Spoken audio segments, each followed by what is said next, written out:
Para hablar desde la perspectiva más profesional, vamos a recibir a Javier Esguevillas, profesor de la Universidad Rey Juan Carlos y experto en América Latina. Javier, bienvenido, ¿qué tal?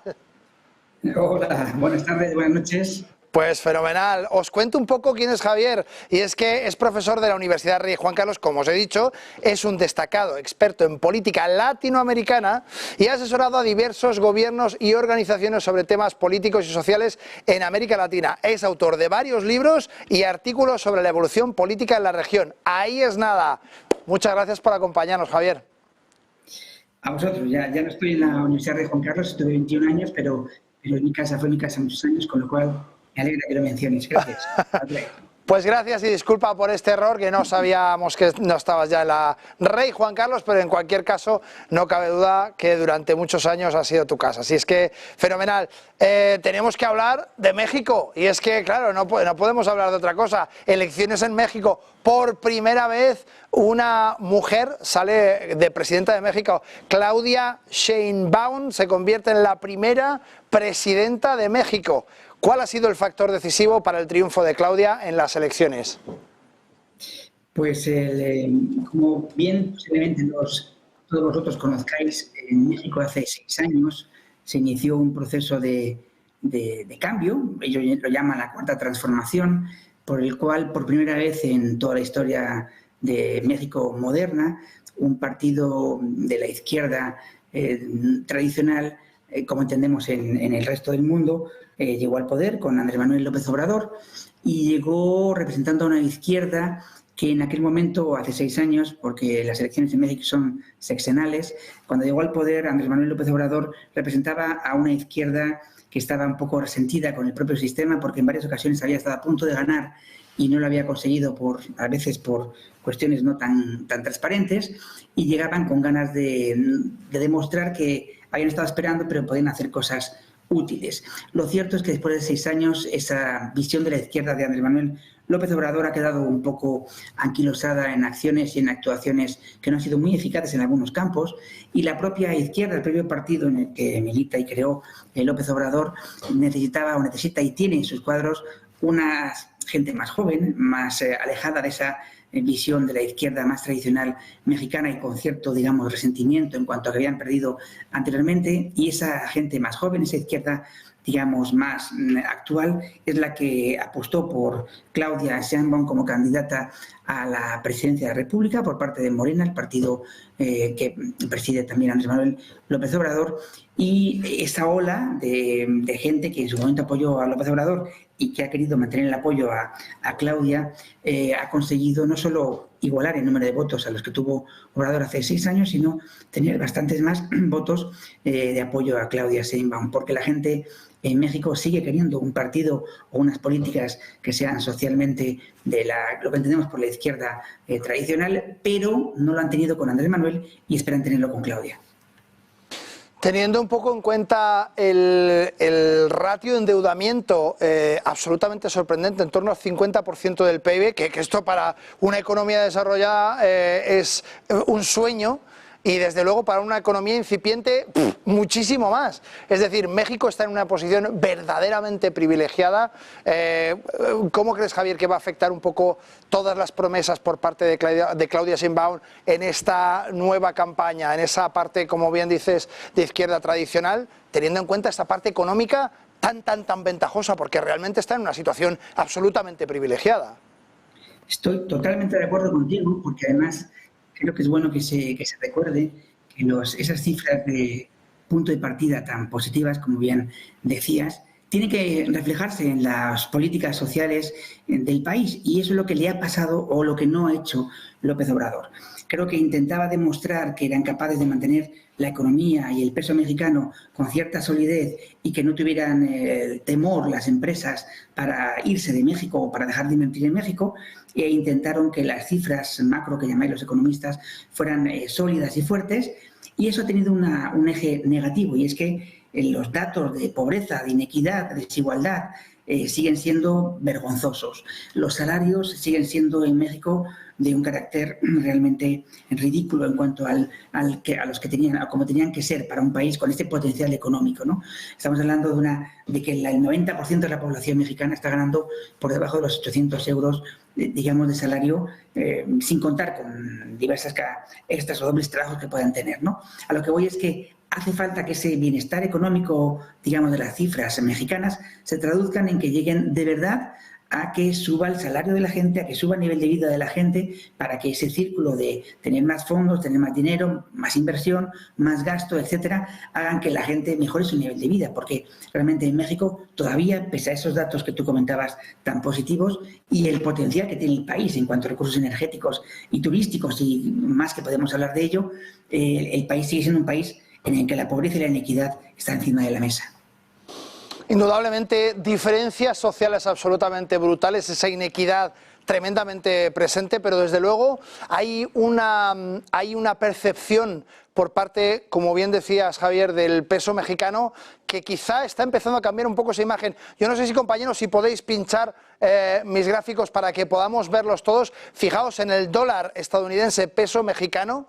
Si veis el comportamiento que han tenido desde 2020, recordad, dólar estadounidense, peso mexicano, el dólar es la divisa base, es decir, es lo que se establece, y el peso mexicano es la divisa de referencia. No ha parado de caer el valor del dólar, lo cual significa que el valor del peso no ha parado de ascender.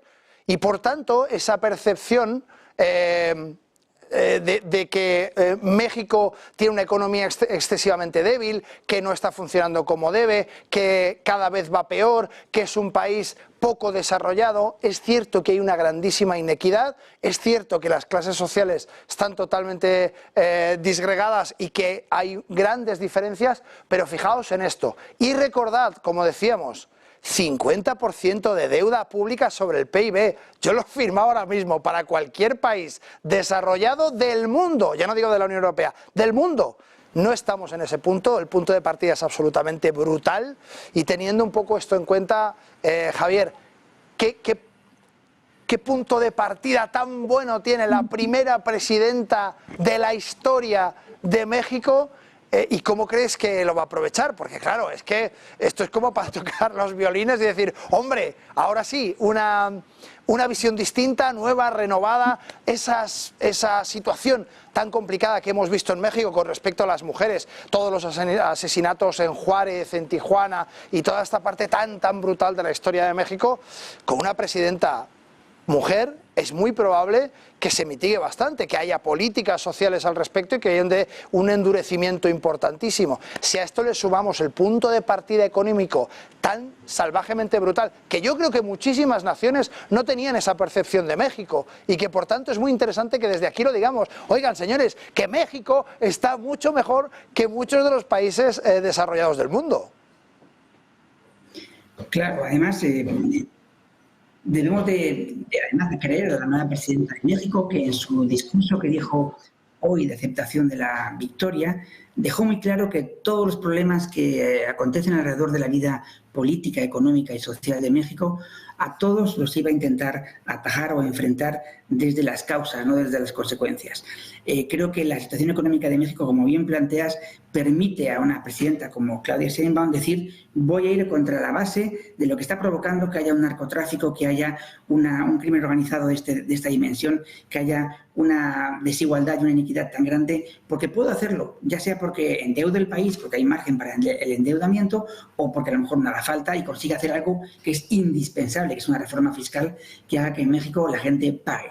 Estamos hablando de que en México, según datos oficiales, más de la mitad de la población no paga impuestos. Ahí están incluidos los que tienen la economía informal y que en cierto modo sobreviven con esa manera de vivir, y también están las grandes fortunas y los grandes empresarios que no pagan lo que tienen que pagar, ¿no?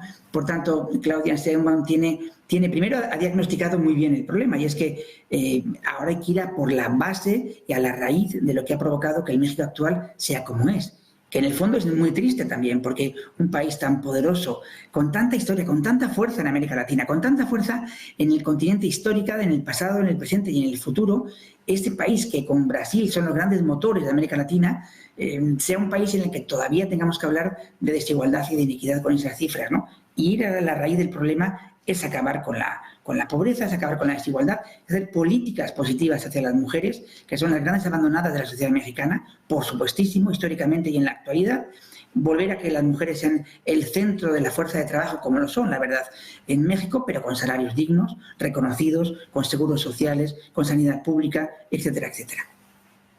¿Te parece, Javier, que está pinchando un poco esa parte social de inclusión de la mujer en las políticas históricamente dentro de México y que ahora sí que podría haber ese cambio como estamos hablando? Y a esta pregunta le añado una coletilla. ¿Te parece que esta corriente por parte de la nueva presidente podría realmente cambiar esa vuelta de tuerca? Porque al fin los datos económicos son maravillosos, pero no podemos negar la delincuencia, no podemos negar la inseguridad, la inequidad. Esto es algo más que obvio y, por tanto, hemos visto políticas como las que se están implementando en otros países de América Latina mucho más extremas, que, por ejemplo, hemos visto cómo en El Salvador tenían un efecto muy importante, ¿no? Claro, pero es decir, yo siempre digo que las democracias en las que el ciudadano, el ser humano está en el centro del debate, no puede saltarse las normas para conseguir los objetivos, ¿no? El ejemplo de El Salvador, que si quieres otro día hablamos de él, porque nos ocuparía mucho tiempo, todo el mundo lo ve como un ejemplo de, y yo realmente lo veo como un desejemplo de, pero habría que hablarlo en otra circunstancia, ¿no? Pero si te refieres, que es a lo que imagino te referías, a que el atacar la inseguridad también conlleva que mejore la vida, por supuesto, de la sociedad, de los ciudadanos, también la economía y su calidad de vida, lo cual es cierto. En el caso de México, creo que no se trata de que se militarice más la sociedad, o no se trata de que la justicia detenga a las gentes o a las personas por la pinta que tienen o por la sospecha de que sean buenos o malos. Se trata de ir a atajar a una sociedad como la mexicana, que es extremadamente trabajadora, extremadamente honrada, extremadamente buena gente. Yo creo que uno va a México de turista o por placer o a trabajar o a vivir, lo primero que dice es qué maravilla de país, porque qué maravilla de gente. Por tanto, si tienes una población fantástica, trabajadora, realmente plural, cosmopolita, abierta, socialmente cooperativa, lo que tienes que hacer nada más es poner los instrumentos encima de la mesa, que es, repito otra vez, salarios dignos, trabajos bien remunerados, transporte público en calidad y en condiciones para que la gente pueda ir a su lugar de trabajo y no pierda 2 o 3 horas diarias en medios de transporte público insufribles. Cuando uno crea toda esa armazón social y lo pone encima de la mesa de la sociedad mexicana, da por seguro que la delincuencia va a descender y va a desaparecer hasta niveles como tenemos en cualquier lugar europeo, por ejemplo. Porque no miedo. Sí, perdona. Fenomenal, adelante, adelante. Decía que me encanta el mensaje no solamente de esperanza, sino de cambio, ¿no? De situación política y social que me estás enviando. Sí, además es que yo lo que intento también es transmitir mi experiencia en el sentido de que mucha gente critica al gobierno este sexenio en el que ha estado Andrés Manuel López Obrador, y yo creo que hay cifras y datos que lo hacen criticable, por supuesto, y porque había mucha más esperanza, lo que yo creo que al final se consiguió, pero consiguió o se hizo algo que era muy importante. Ya había que pagar el peaje en México de que un gobierno estuviera liderado por esa izquierda que había sido vilipendiada durante muchos años en México por un sistema democrático y electoral que a veces, sin a veces, le perjudicó, porque hubo, en fin, cosas más que extrañas. Una vez pasado ese filtro, ese peaje electoral, ese peaje de 6 años de transformación o de intermediación entre el antiguo PRI, PAN, que existía antes, con una nueva manera de entender la política en México, llega Claudia Sheinbaum y yo creo que ella tiene la posibilidad preciosa de hacer una política, primero, que englobe a todo el país, que no lo divida en dos como estaba dividido cuando llegó Andrés Manuel López Obrador. Ella, sin duda alguna, va a ser alguien que va a conseguir unir a todo el país, o a la gran parte del país que quiera unirse, que van a ser muchos, ya lo verán, y además transformarlo desde el punto de vista social con políticas que ella ha defendido siempre, de ecología, de desarrollo energético limpio, de ir soltando poco a poco esa dependencia con los combustibles fósiles y con hacer de un país en el que, lo dijo también en su discurso de hoy, transporte de trenes para pasajeros.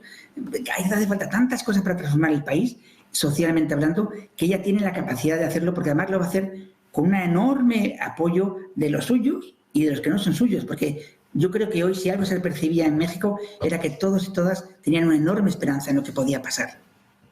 Pues Javier, te voy a poner en un pequeño aprieto, como siempre me gusta hacer. ¿Qué te parece que podría pasar si en noviembre en las elecciones de Estados Unidos saliese Trump, con esas políticas tan sumamente salvajes que tiene hacia México, y con este nuevo gobierno? ¿Cuál te parece que podría ser ese cóctel entre Trump y Sheinbaum? Pues te diría dos cosas. La primera es que la diplomacia mexicana, el servicio exterior mexicano siempre ha estado siempre muy bien preparado y ha sabido siempre lidiar con la administración en Estados Unidos que estuviera en cada momento.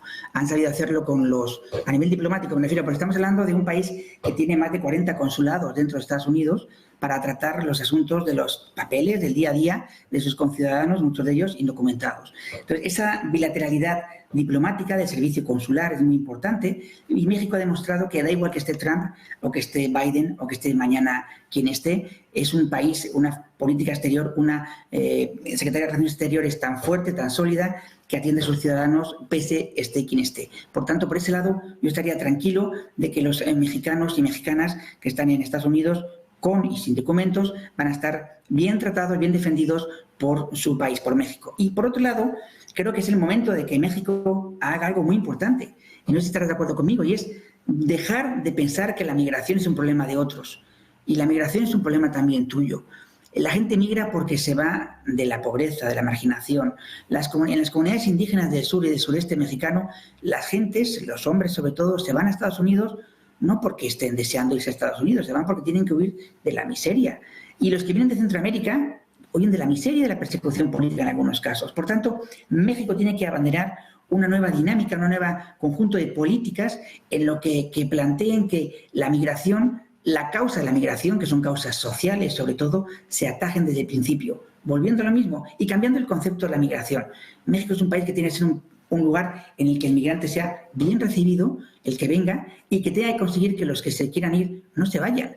El problema con Estados Unidos no es que la gente es que Donald Trump ponga muros en el río Bravo o en la frontera con México. A mí eso me preocupa, pero me preocupa mucho más que sigamos mandando migrantes como si fuera la solución a la economía mexicano-centroamericana. No, hay que asumir, hay que coger el toro por los cuernos, hay que asumir realmente, como decía, que las políticas sociales hagan que los mexicanos y mexicanas se queden a vivir en su país felices, con trabajo, con un buen seguro social, con hospitales, con educación de calidad, y no tengan que irse.